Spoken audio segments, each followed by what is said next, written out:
Welcome to Sports Bites. With your host, Chris Joseph. Are you a sports fanatic who loves the thrill of the game and the delicious food that accompanies it? And then they had chicken fingers, exotic chicken fingers. Join us as we dive into the world of sports and the delectable bites that make the experience even better. Whether you're in the stadium, tailgating, or watching from the comfort of your home. Get ready to satisfy your sports cravings with Chris Joseph on Sports Bites. Let's dig in.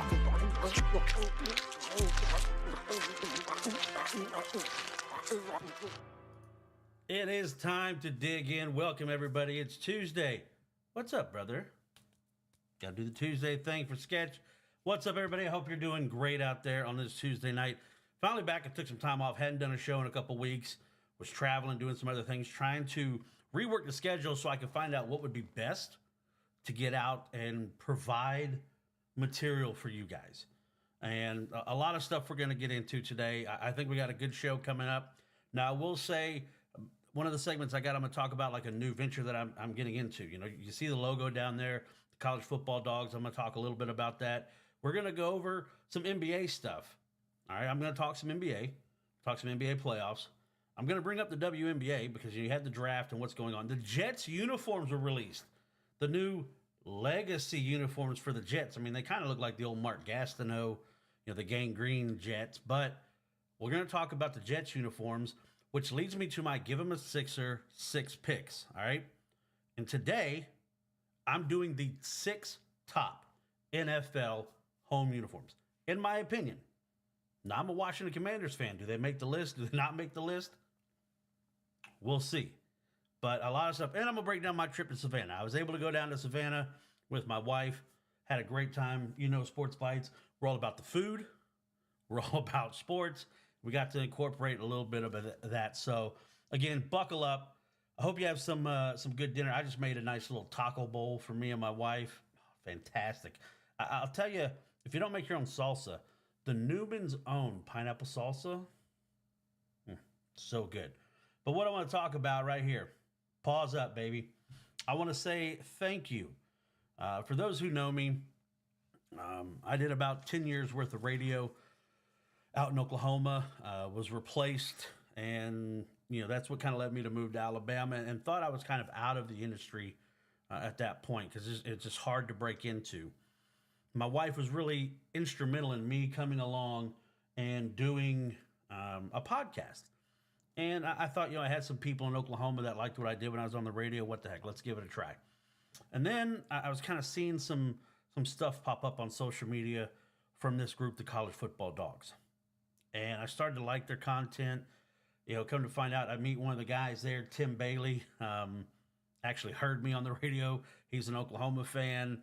And, we got to talking. Next thing you know, I'm doing a podcast now. I'm part of the College Football Dogs network, the media network, which is great. And now they put the press release out today, so I can let everybody know. I told my wife and stuff. But I am proud to announce that I am going to be one of the lead national columnists for the College Football Dogs. I'm going to be covering breaking college football news, and I hope everybody enjoys, what I have to offer. I used to write for the 247 network, so it's going to be a lot of fun to get back into writing. I'm going to get a chance to go to. I am centrally located for the SEC, so I think when I was talking with some of the higher ups about possibly going, I'm again Birmingham. I'm in a pristine location to get around everywhere in the SEC. Like I said, I'm 40 minutes from Tuscaloosa, 80 minutes away from Auburn, an hour and a half away from Stark Vegas. I mean, there's a bunch of places that I can get to in a very quick fashion. So anything breaking college football news, I'm going to be writing stories about it, giving you some heads up on food and all that as well, as we always do here on there. But pay attention when you see this hashtag, that hashtag pause up. It's coming. The Hunter and Colin, the two guys who are the owners, I want to say thank you for believing in me, giving me an opportunity to continue to live out my dream, to follow my passion, and that is talking about sports and talking about food. And I get to do it now on a bigger stage, and I hope you guys appreciate what I can bring, and we're gonna have a lot of fun. I mean, on my social medias, Twitter, on TikTok stuff, I do a daily poll on TikTok. I try to respond as best I can, and get in contact with people. I don't want to be just like. I want to respond and get interactive, because when I was on the radio, I had a caller-driven show, so I love that.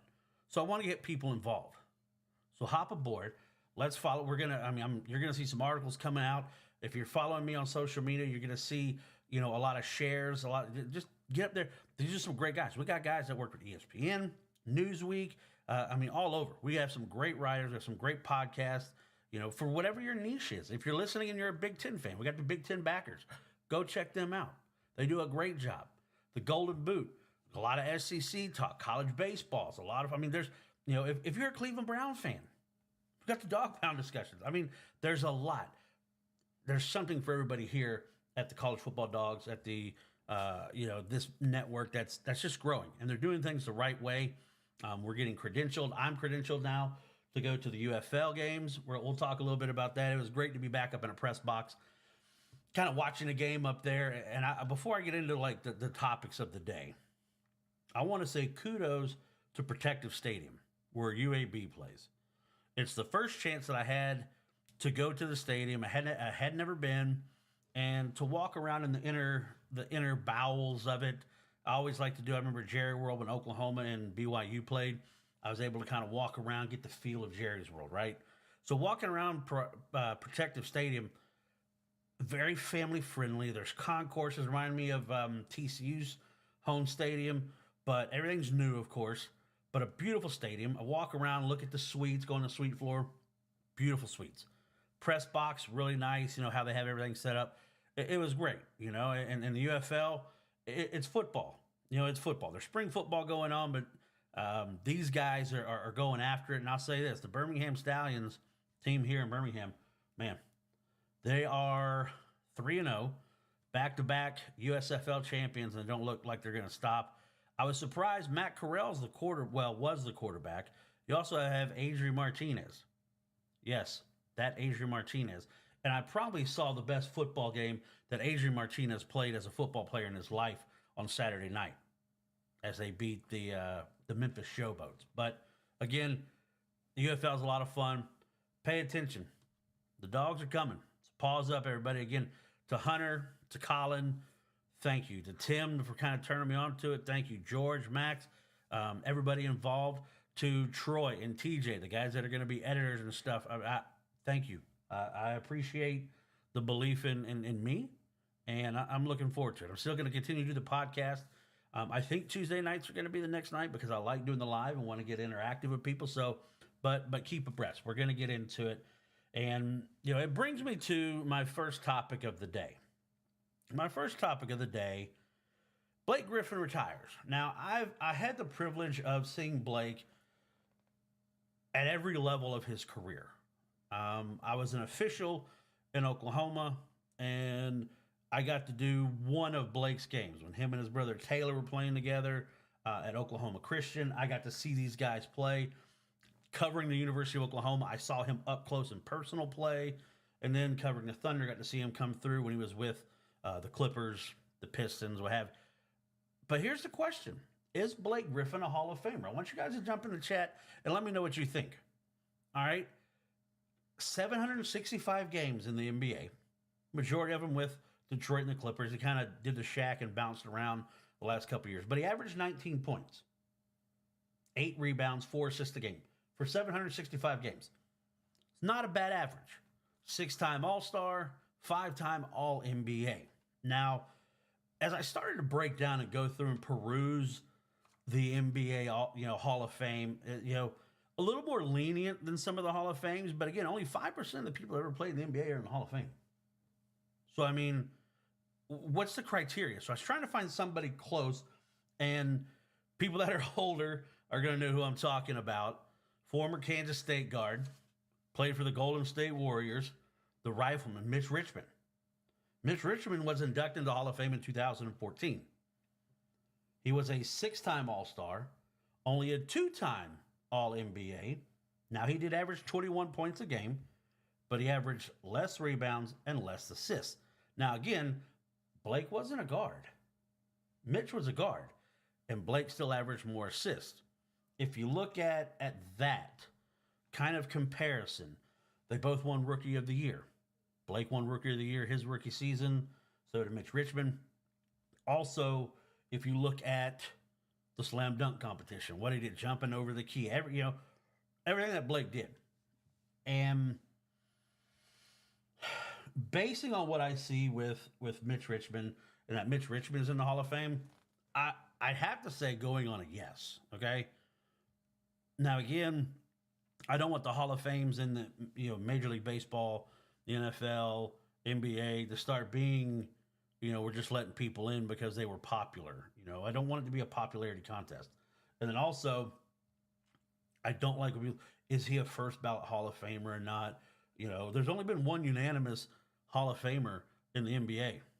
Think about that. Only one. One. Can you tell me who that is? I'll wait. D. Wade. Only unanimous Hall of Famer. That's crazy to believe, okay? Just what I found out today. But, question, is Blake Griffin a Hall of Famer? I say yes. I say Blake's in the Hall of Fame. Again, basing on what I saw from Mitch Richmond and what he has to offer there. So, again, Blake, I loved watching him play. He got beat up a lot in high school. Again, a man amongst boys in high school. I mean, absolutely just, that wasn't even fair to watch what Blake was doing in high school with some of those guys. You got a 6-foot post trying to guard up against Blake Griffin, who looked like a grown-ass man early on in his high school career. But Blake Griffin, Hall of Famer, yes or no? You can vote on my TikTok poll. I have that out there as well. Again, you can follow that on TikTok at SportsBytesPod. Now, here's the next one. The Thunder, the Young Thunder, number 1 team in the West. They secure a number 1 seed in the Western Conference playoffs. Now, I want to play this, and I'll preface this by saying I usually like Shannon Sharpe. I like his podcast that he does. We all saw when Cat Williams kind of spilled the tea on everybody. But Unc is usually pretty good. I mean, the battles, I commend him for his patience with Skip Bayless. But Unc has always been pretty good. Until this. Here's a clip from Shannon and his guest on First Take. You're right there. No way that happened. But hold on. Do you actually think hold on, they're the number 2 seed. Do you actually think that the OKC Thunder is going to make it all the way to the Western Conference? Do you think they fear the OKC Thunder having home court? Really? I don't think they fear anything. This might be the weakest number 1 seed in the wow. NBA. The disrespect That's very disrespectful, dudes. Shannon. That's very disrespectful. Maybe the weakest number 1 seed. Weakest. Oklahoma City, yes. led by Shai Gilgeous-Alexander, Yes. the MVP. Who's 22 well behind it there? Smell like Similac. Oh, okay, you can bite the line all you want to, Yeah. but this brother averaged 30. This is the weakest number 1 seed that we've seen You're in going a to eat these very words, long man. time. I'm going to tell you something. I'm just going to look. I'll give you a chance to take it back. This is a good team. Is it the 2017 Warriors? No, it's not. But that's a good team. This is the most competitive the Western Conference has been in 15, 20 years. The 10th seed Warriors are a great team. I'm telling you, they are a really good team. How great are you if you're the 10th seed? And the Thunder, that's what I'm saying. Look how good these teams are. The Warriors went 27-12 in the second half of the season. They're 10th. What does it say to you that the Thunder won that conference? They didn't just fall into that. I agree that they're young and they're inexperienced and they don't have great size. But I'm gonna tell you, man, be careful because you're gonna regret those words. They're a good team, man. They're not. They've had a great season. I can't get on board. And I'll say this going back to Oklahoma City. When being in Oklahoma and growing up, it wasn't big basketball. Of course, you had Big Country, Bryant Reeves up at Oklahoma State. With the Eddie Sutton teams, Leonard Hamilton still looks like he's 40 years old. But the Oklahoma City area got the Hornets after Katrina. And I thought it was just kind of like the kitschy thing to do. Hey, let's go to an NBA game. They're not going to be around long. So when the Hornets left, there started to be the rumors about Seattle and possibly getting a basketball team in Oklahoma, which I never thought was possible. You know, growing up in Oklahoma, all we ever heard was we were going to be an NHL town.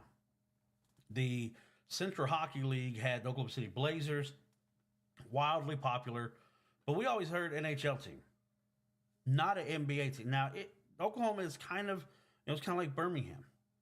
No pro, well, I mean, now Birmingham has a stallion, so people support it pretty well. But there was no home team. It's college football driven. So I didn't know how the Thunder were going to be received. I didn't know how the Thunder was going to, connect with the city. But they did. They absolutely did. And for Shannon Sharpe to not be intimidated to go to Oklahoma City at home court, look, I'm going to tell you, Loud City can get loud. That's why it's called Loud City. Back in 2010, 2011, 2012, the 2012 NBA Finals, when the Thunder played the Heat, like that playoff run right there, that was one of the coolest experiences I've ever got to have in covering sports. I mean, it's there. It's the NBA championship was being played, and the Thunder fans love it. And I tell the story all the time. I think back to the very first playoff game that the Thunder played, right?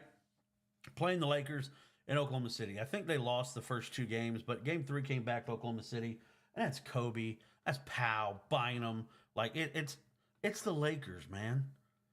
And the Thunder win that game. And even after the press conferences, going outside, it was like championship banners people were hanging off statues, beat LH, and like it was crazy.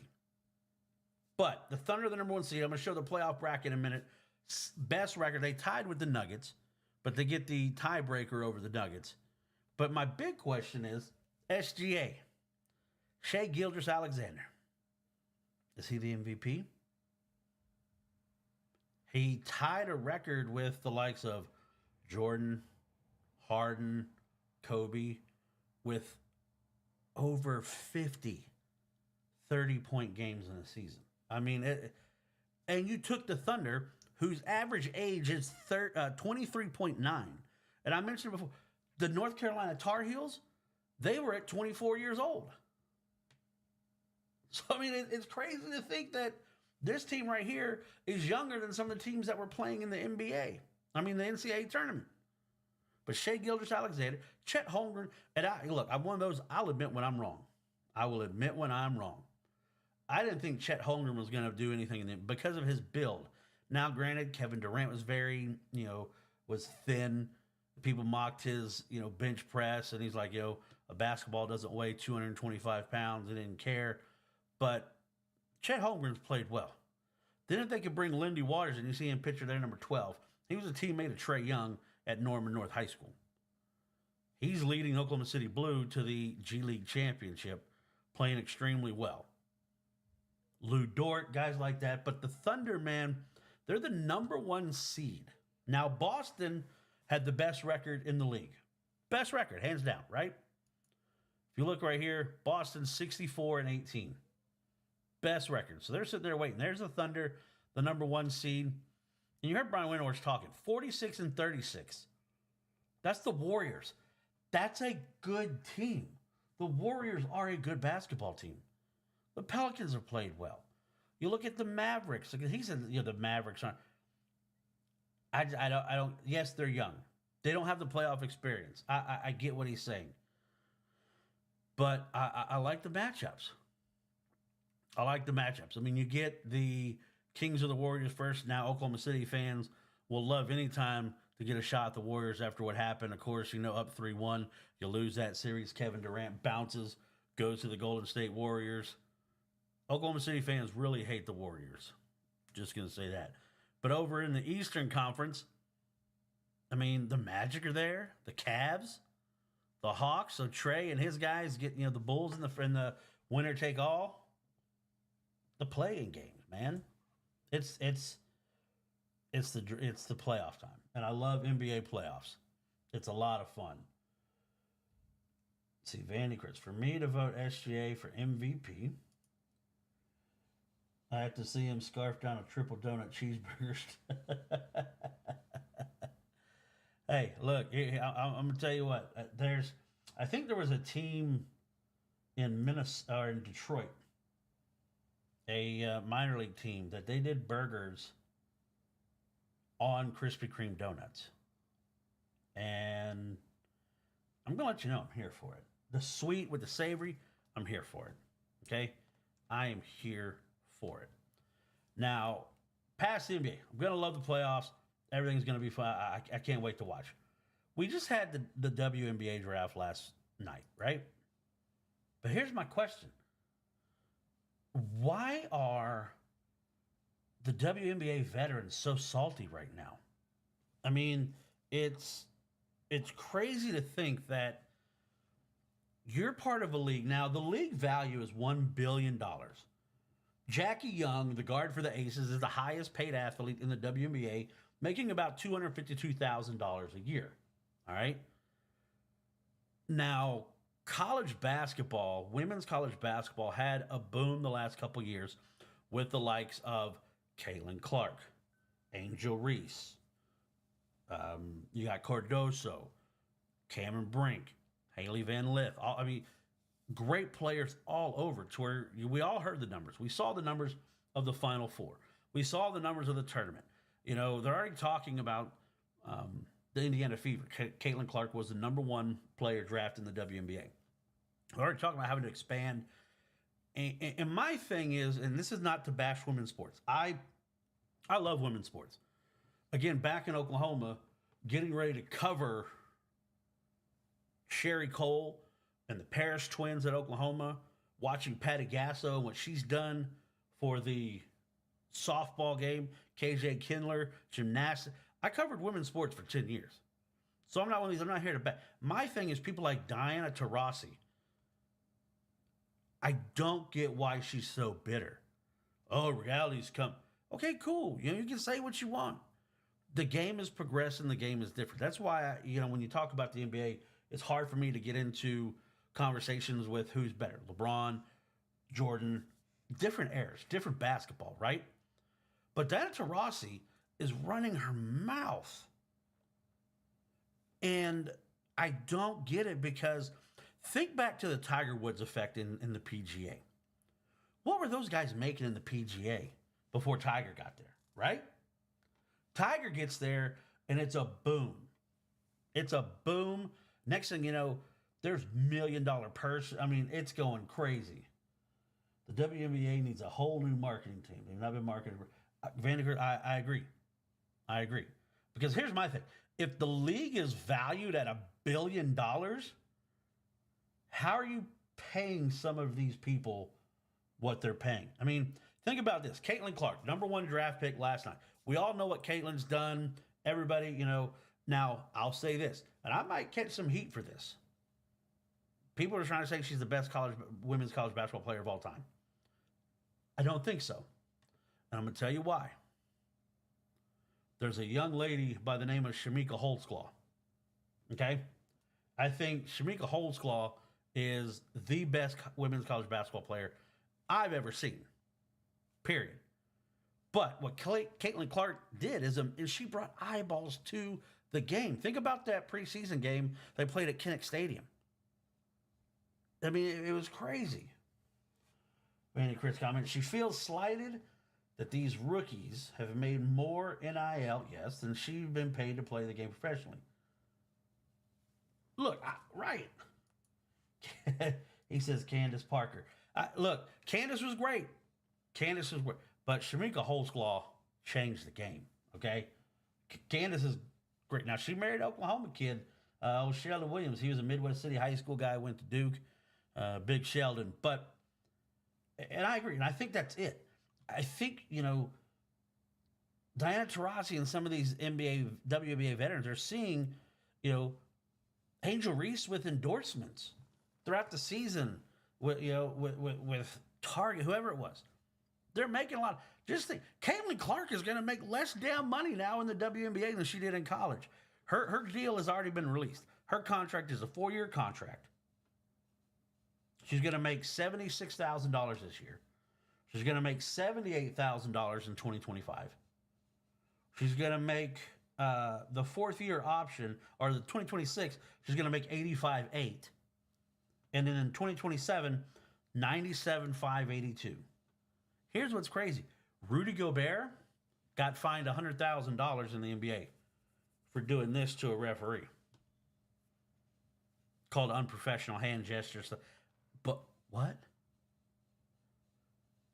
But it's this new crop. It's not just Caitlin. It's this new crop of women's basketball players.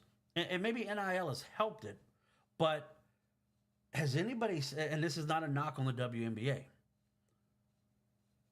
but does anybody know if there was any beefs during the WNBA? Like what?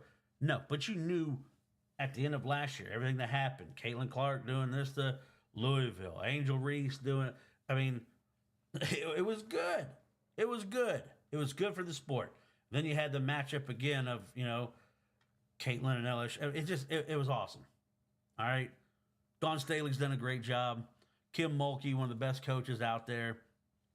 And I hate saying it because I remember when she was at Baylor, just a curmudgeon to deal with sometimes. But I agree with Vandy Chris. There's women in college right now that are making more in NIL than those women have made in the WNBA. But I think a lot of it is marketing. But just wait. It's here. They have to understand what they have. And if the WNBA wants to be successful on a different level, this is when they're going to have to take it. You better hire a marketing firm that can market the hell out of it. Because now you got, Cardoso and Angel Reese are on the same team. They both got drafted by the Chicago Sky. So who does? I've never been a fan of Diana Taurasi. She always tried to be like she was the tough guy. I don't think she don't want that smoke. And just wait till Caitlin logo threes her. Well, now, of course, there's always some getting used to a professional level, but stop. So this area, we love football, right? The Jets, Jets, Jets, or as it stands for, just in the season, come out and release their new New York Jets legacy uniforms. Okay? Is this a yes or a no? Now, if you look at Sauce Gardner there in the middle, more the crisp, green and white, which isn't bad. More of a retro throwback look on that Jets logo. But like I said, it reminds me of it didn't have that chrome look to it, but the Mark Gastineau, like those era, Dennis Byrd, those guys, when they had the green helmets. They do have a black, option out there. But when I saw this being released, it spurred me on to my Give 'em a Sixer 6 pick of the day. Here's the snap. Look, swing play to Payne. He's looking to the 10, cuts outside, 5. Touchdown, give him a Sixer, Brian Payne. Peyton Gavris looking for a pass down the far side. Caught, touchdown, Corbin Cleveland. Give him a Sixer.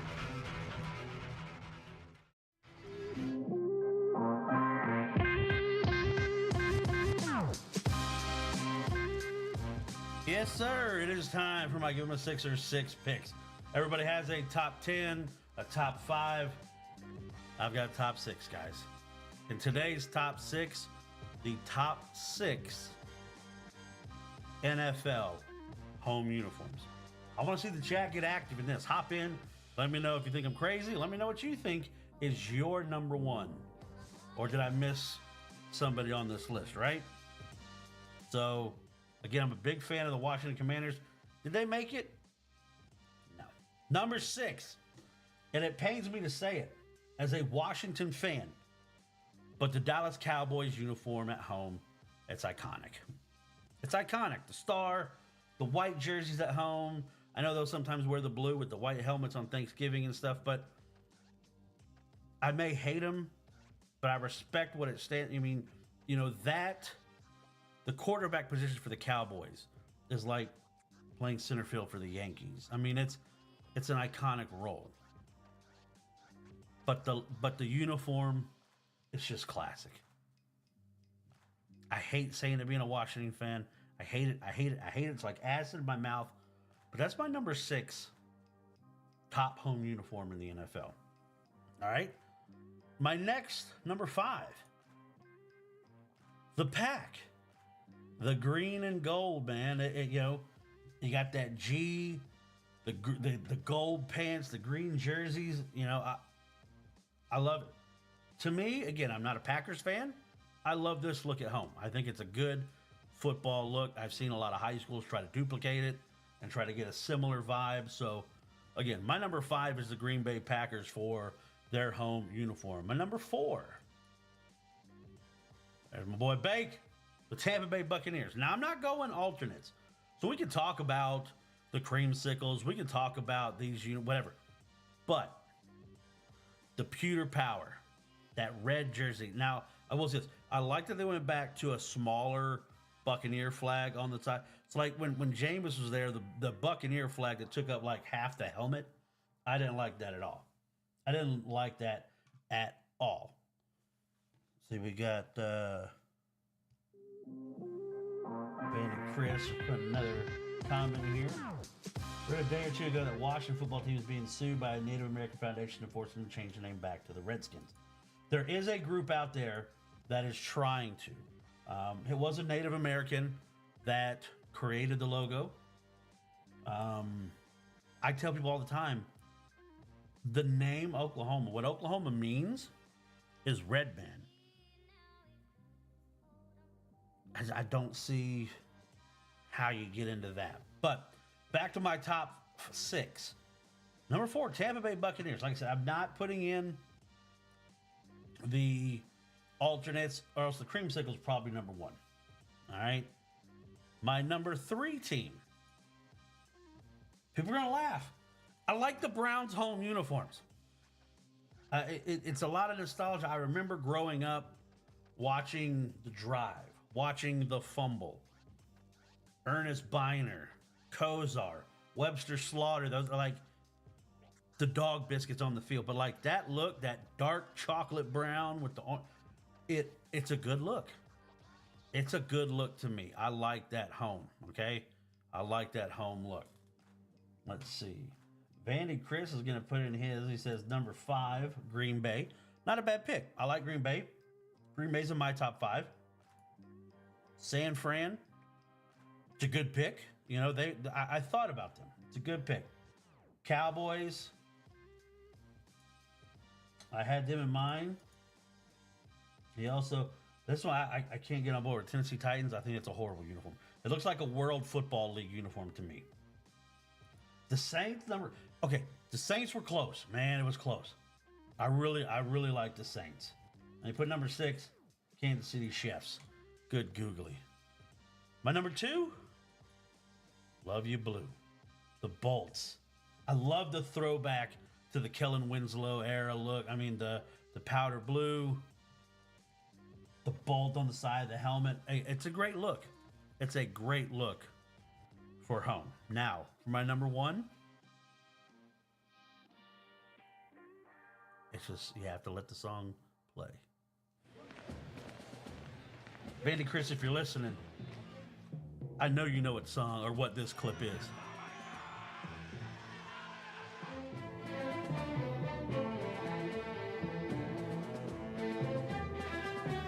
My number 1. The autumn wind is a pirate,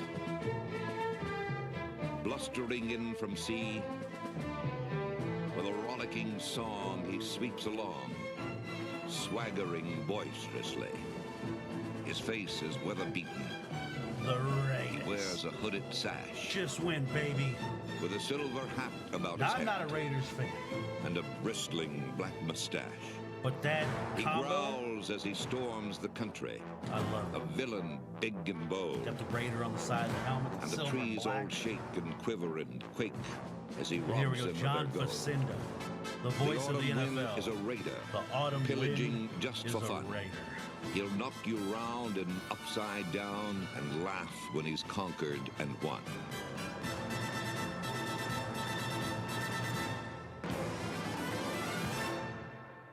John Facenda, man. I used to love watching John Facenda stuff. But that's my number one. I have the Raiders as the number one home uniform. You know, you give somebody the blackout visor now, and I mean, everything involved, the silver, the black, and I'm really, really enjoying it. Uh-oh. Vandy's saying my audio was not playing through. Interesting. I played the Autumn Wind as a Raider. That's crazy. I wonder why it's not playing through. Because it was showing up right here.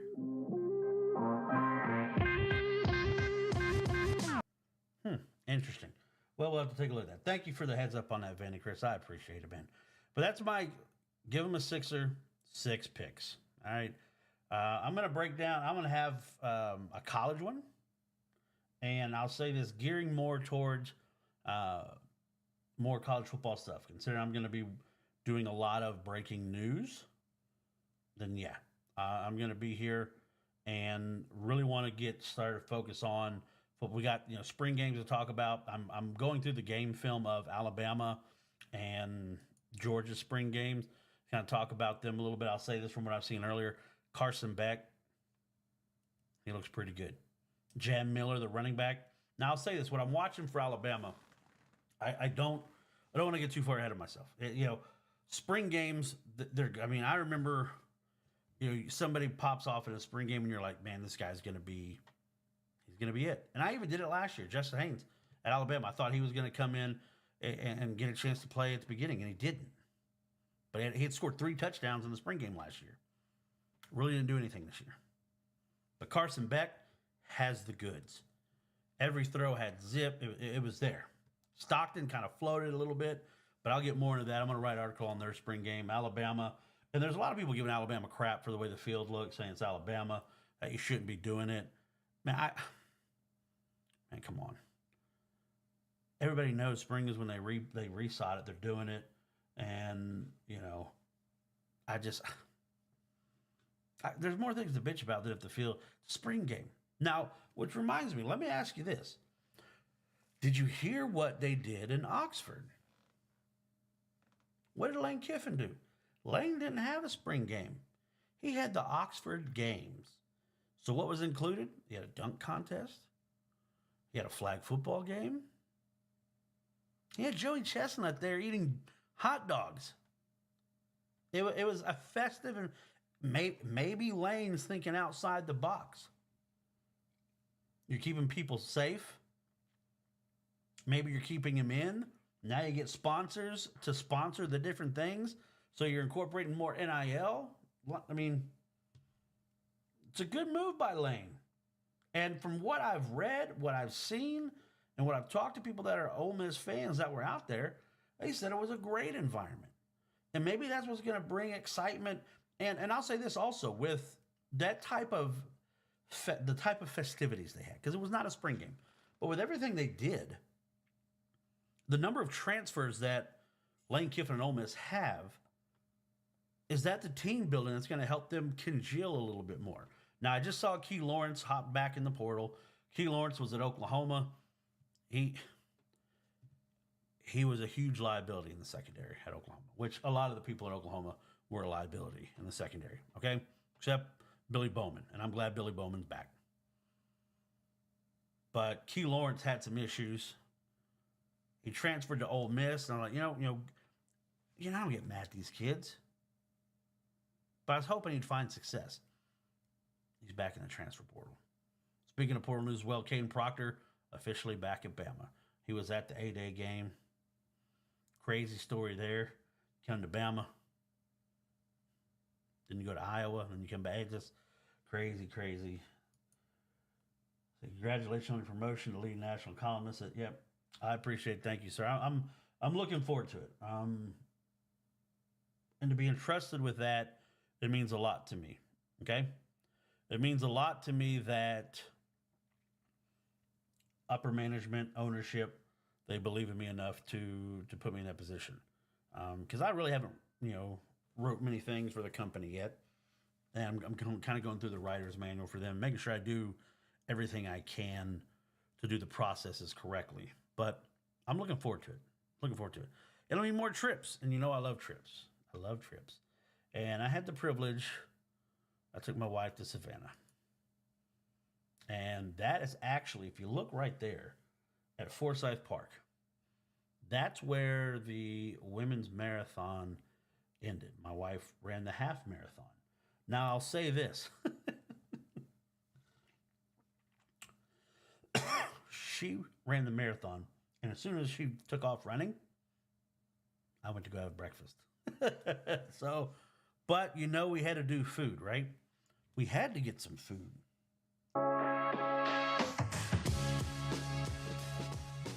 I got some music playing in the background, Chris. Can you hear it? See if that comes through. But my trip to Savannah, you know I've got to talk about the food, right? If you've not been to Savannah, I'm going to give you some places to go, some things to consider to have, and I'm going to tell you where not to go, right? And I'm going to say this about Savannah. No music playing. That's interesting, right? I got to keep it on for the regular pod, but if you look here, the trip to Savannah, why I like Savannah, the Spanish moss, the architecture, everything like that. Love it. Very New Orleans-esque, but without the smell of urine and vomit. Beautiful place. The river, River Street is amazing. We got there on a Thursday night, and I was ready. We went to the Crystal Beer Parlor. My wife had that on the left. They call that the Soul Bowl. Had some cheese grits with pulled pork and greens and an onion. Chef's kiss. Now, I didn't take a picture of it, and I should have. But we had a pretzel before all this came in. And I'm talking, this pretzel was as big as a damn 18-wheeler steering wheel with some beer cheese. It was great. I had the burger. It was a black and blue burger. Love blue cheese. Great steak fries. If you're in Savannah, go to Crystal Beer Parlor. Now, I also heard the fish sandwich. If you like flounder, I've heard that the flounder sandwich is an amazing, amazing sandwich. So you need to check that out there. The next morning we got up and we went to the Funky Brunch Cafe. Wife wanted some French toast. It was good. We had the pineapple mimosas. Got a little buzz going. Wasn't trying to. And my breakfast was something that it kind of struck a nerve for, I say a good nerve for at home. Hash browns, gravy, biscuits, cheese, eggs. Amazing. If you're looking for a good place, they even have at the Funky Brunch Cafe, if you go sit inside, you can actually make pancakes and stuff at your table. Kind of like a hibachi right there so you can make your own breakfast. Great. So we walk around, we do all that. That night, we knew we had to go carb up for her run, which I was happy about because I love Italian. So we went to Bella's Italian Cafe in Savannah. That's what I had right there, the shrimp and scallop, angel hair pasta, olive oil. Oh, just, it was amazing. She had the baked ziti. It was great. I mean, unreal. Then, of course, for dessert, you have to top it off with some fresh cannolis. You know, I had a very Tony Soprano moment when I'm sitting in there trying to figure out if I'm going to get whacked or not. But a great vibe. The only thing I'll say about Bella's that I was surprised, they didn't have a bar. Now, they did have a great wine selection. You could select whatever kind of wine you wanted. I had, a frosty beverage, but it was a great place. Love it, right? Now that night after the race, we're walking around. If you're a pizza person, Vinnie Van Gogo's, okay? Vinnie Van Gogo's Pizza. Now, me and my wife, we like food. We usually don't have a problem eating. We ordered the large. First mistake. But now the ham, I was surprised it is a diced ham like that. But the fresh tomatoes, they had fresh garlic on. Amazing. If you like that kind of thin crust, New York style, I wouldn't say floppy bin pizza, but really good pizza. Vinnie Van Gogo's Pizza. You walk up, you could buy a slice, or you could buy a whole pie. They had the red pepper. Took some back. We were watching the first night of WrestleMania in the hotel room, eating leftover pizza. It was good stuff. Now, I'm going to tell you, I mentioned I went to breakfast, right? And I was excited. I love chicken biscuits. Love them. Chick-fil-A all day. Chicken, egg, and cheese. Called the before and after biscuit. I even like McDonald's chicken biscuits. So I'm looking around, where can I go get?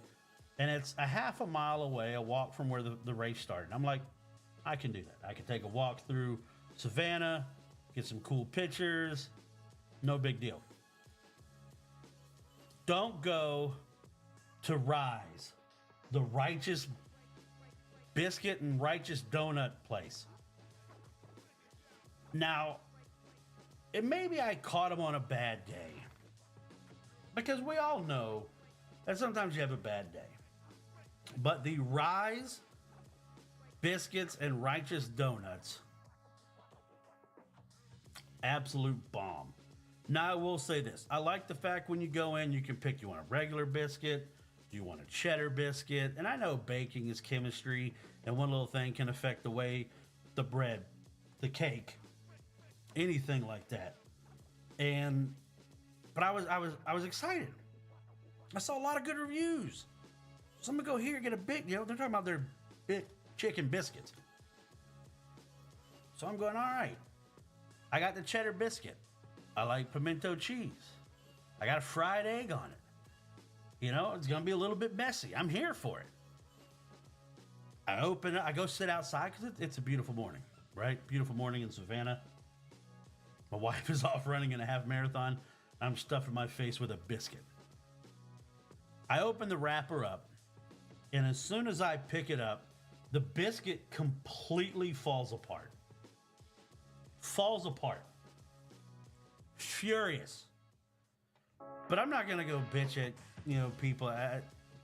You know what? You got a lot of going on. I was very, very disappointed. The chicken wasn't even that good. The egg was good. Whoever did the egg, it was good.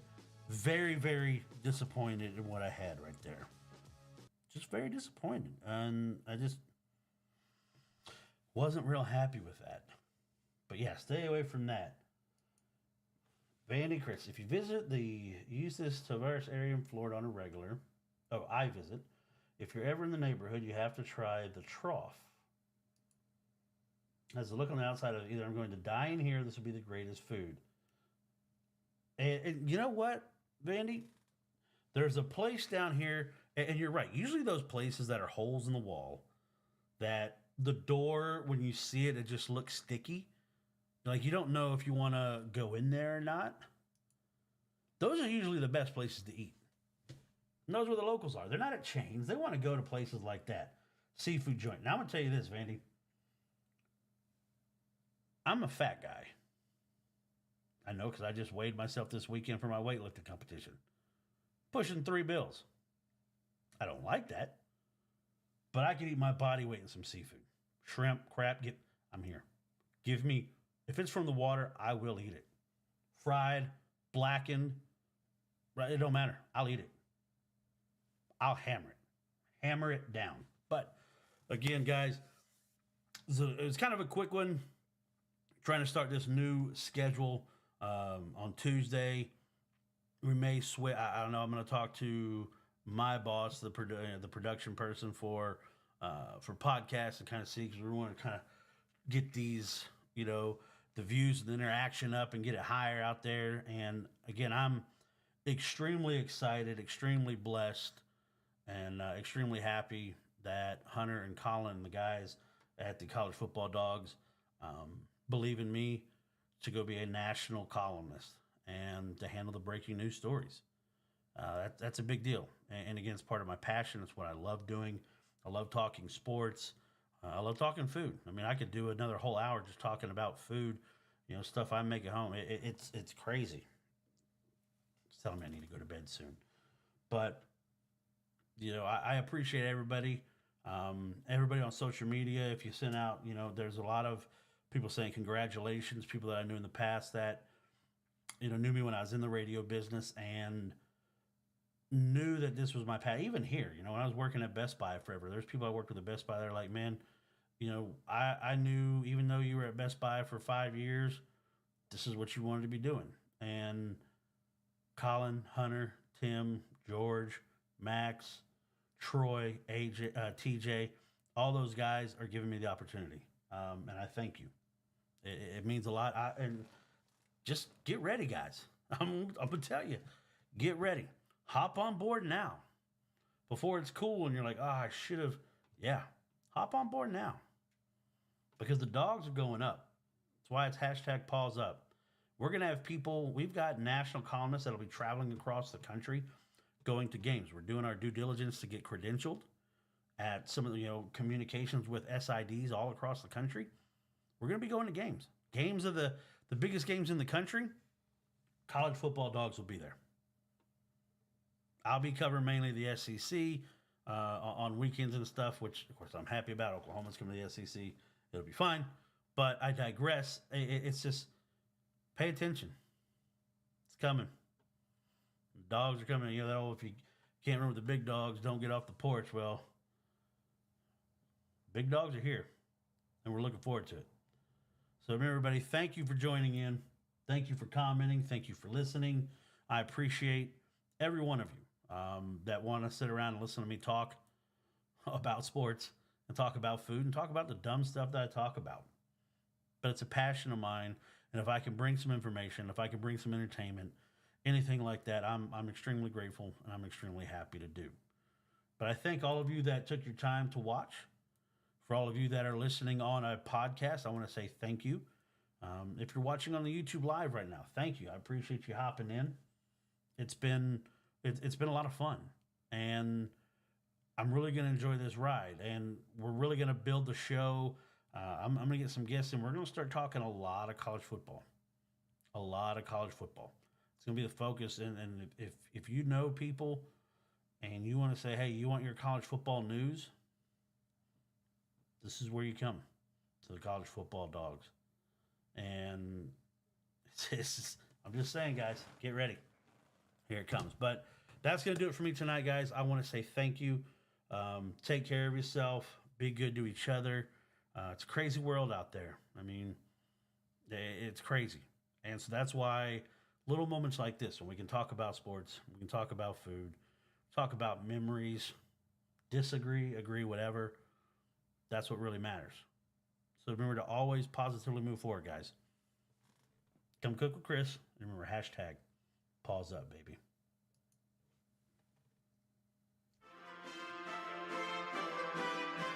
Thanks for joining us on this delicious journey through the world of sports and food on Sports Bites. With your host, Chris Joseph. We hope you've enjoyed the game day stories and culinary adventures. Don't forget to hit that subscribe button. And if you've got any mouth-watering sports-related tales or favorite game day recipes, share them with us on social media. Until next time, remember, it's not just about the game. It's about the bites that make it unforgettable. Stay hungry for more Sports Bites.